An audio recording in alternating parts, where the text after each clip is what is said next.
Hey, Shalom. Good morning. Sister Kate here. Welcome back to the channel. I was looking for ideas on videos and went back to my list or your all's comments, and at least 2 of you asked for parenting and health tips, and so I thought, all right, I will tackle that.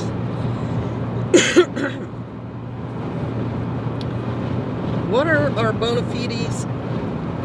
Why should I be giving you advice? That's a good question. We have raised our children. It's not a perfect walk. You do the best you can.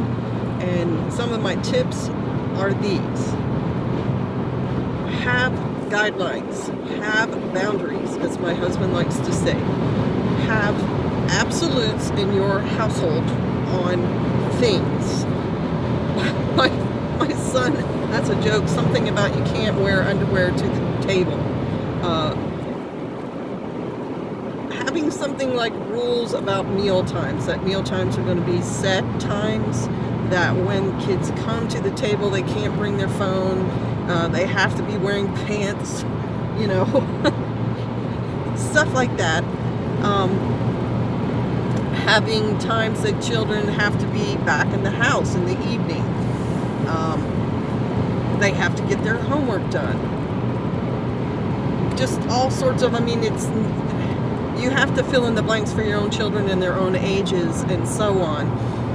But just having some sort of boundaries and guidelines helps the kids. It gives them something to keep their life regulated, because there's going to be plenty of things that won't be regulated in their life. And it makes it easier on them. It's not as stressful on them if you have these rules and boundaries. And you want to set them up as soon as you can, but if you haven't, then set them up now. And have consequences for if those things are broken. And the consequences start out, not as serious, and then get harder and harder as if they break it more than once or twice. And you have to be consistent. You can't have your consequences something one day, you get a timeout, let's say for a 3-year-old, the next day, I don't know, they don't get their favorite snack, and the next day, whatever. It has to be the same each and every time.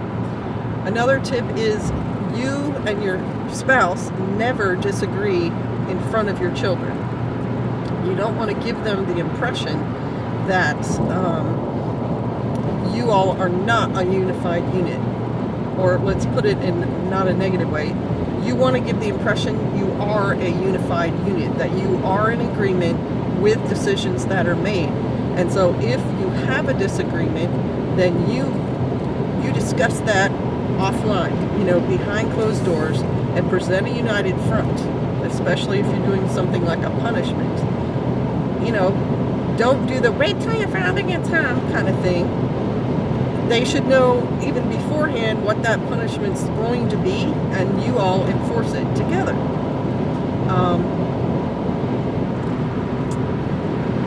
Goals are important. You want to set goals for the kids so they can achieve them. You want to reward them when they do, and you want to further goals. Like have them reading by a certain time.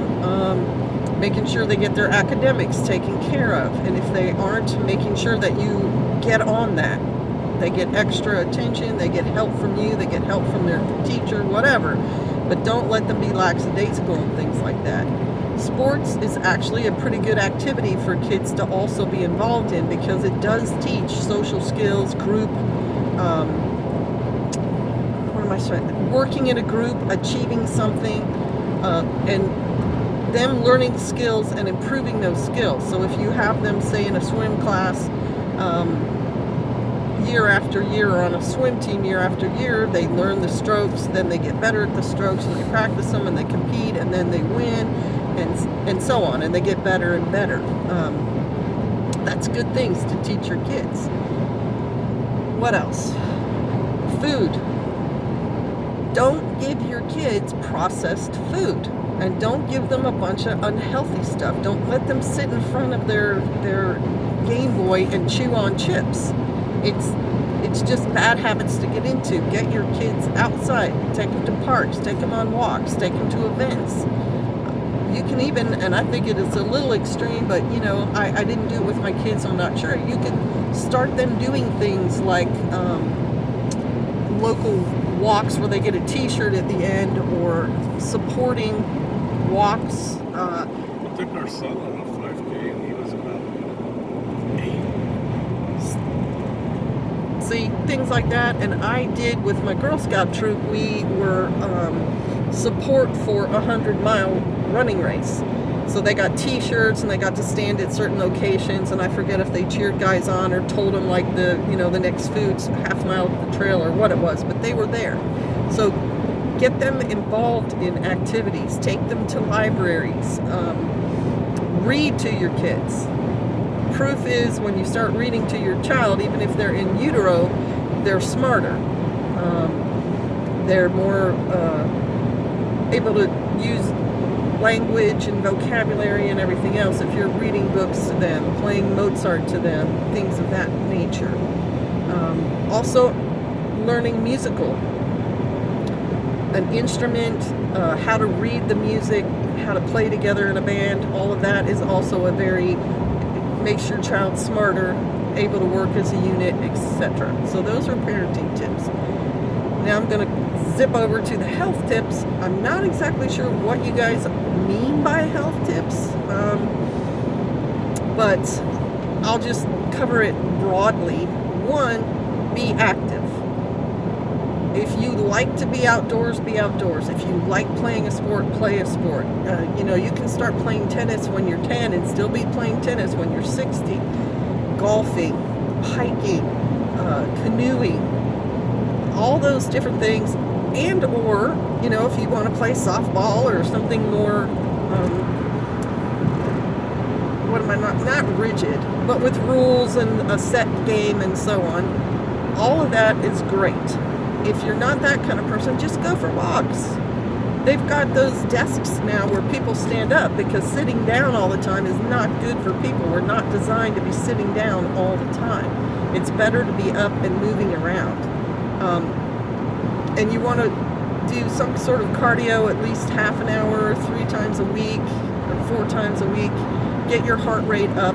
And you can do things like vacuum fast. You're pushing something and get yourself breathing heavy. You can go out and dig and hoe and whatever in your garden and get your heart going. You can move mulch and things like that. So pick something you like and do it.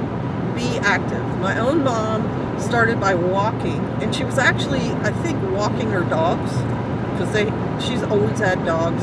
And so instead of just having your dog run around your yard all the time, because she lived in an urban area, she and her husband would take walks, and they would walk all around their area. They would get to know their neighbors. They would see things. I mean, it's a way to familiarize yourself with what should be regular activity in your neighborhood, so when you see something that's out of the norm, you will know it and you can report it if it's necessary.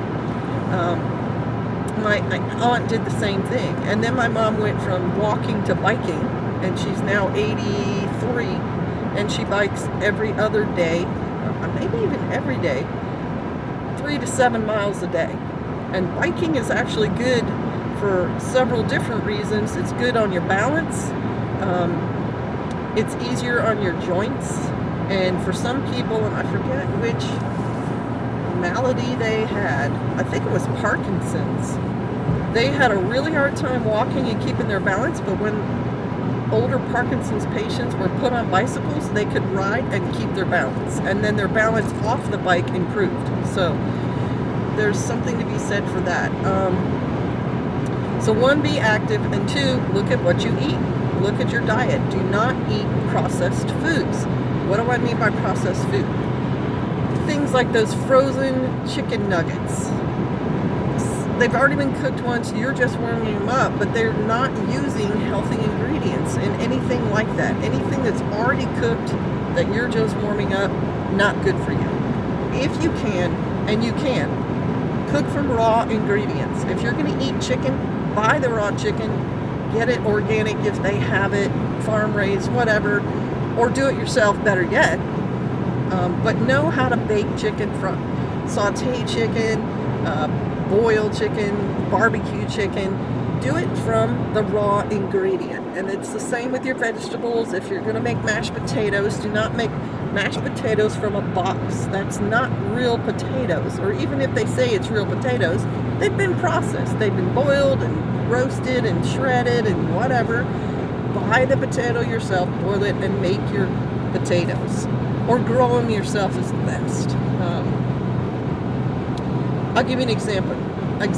Pumpkin pie.